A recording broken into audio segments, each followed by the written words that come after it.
Барлықтарыңызға қайырлы күн. Бүгін сіздермен үй жағдайында өте оңай дайындалатын котлеттің рецептімен бөлісетін боламын. Алдымен пиязымызды уақтап тұрып алатын боламыз. Содан соң дүкенде сатылатын нанымызды суға салып, суын сіңдіріп, одан соң сығып, үгітіп алатын боламыз. Дүкенде сатылатын нанның осы түрі жақсы үгітілмелі болғандықтан біздің котлетке осы жақсы үйлесетін болады.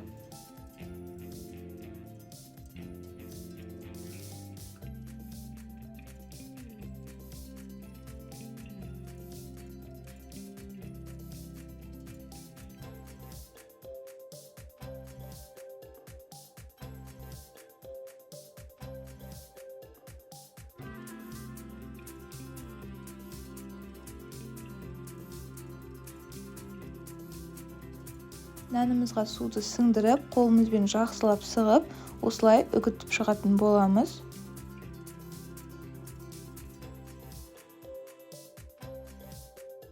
Содан соң жұмыртқамызды, тұз бұрышымызды салып, жақсылап араластырып алатын боламыз.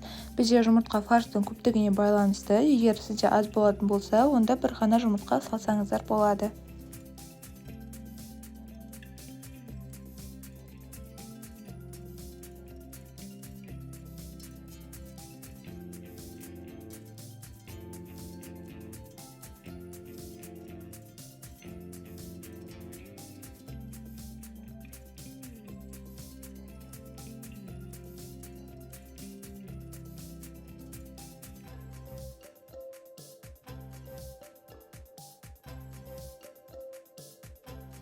Енді котлетімізді жасайтын боламыз. Осылай қолымызбен формасын жасап алып, жан-жағын сумен жағып, дайындап қоятын боламыз.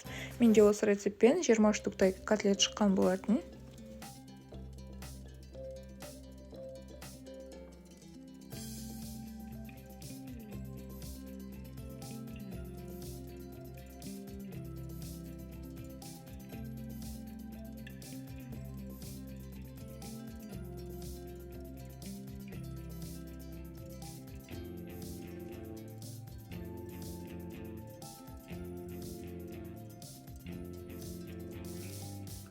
Содан соң майымызды қыздырып, котлетімізді салып, екі жағын қызартып, қуырып алатын боламыз.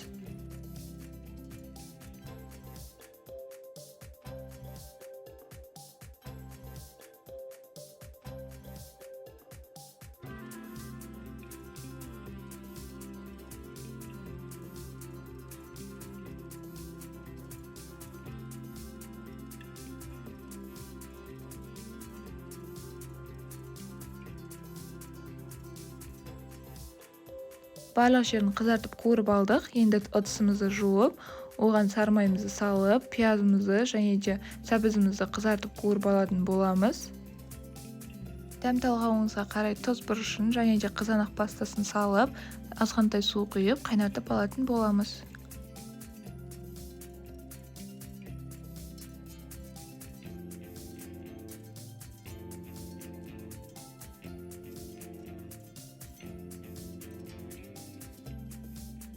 Содан соң біздің барлық котлеттерімізді видеода көрсетілгендей етіп салып шығатын боламыз.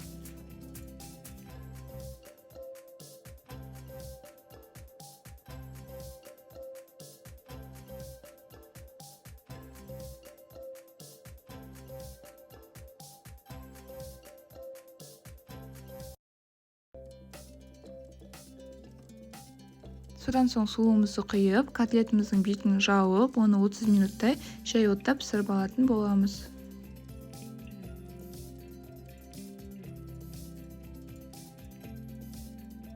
Менің тағы да видеоларымды көру үшін видеома лайк басып, каналыма тіркеліп кетуді ұмытпаңыздар.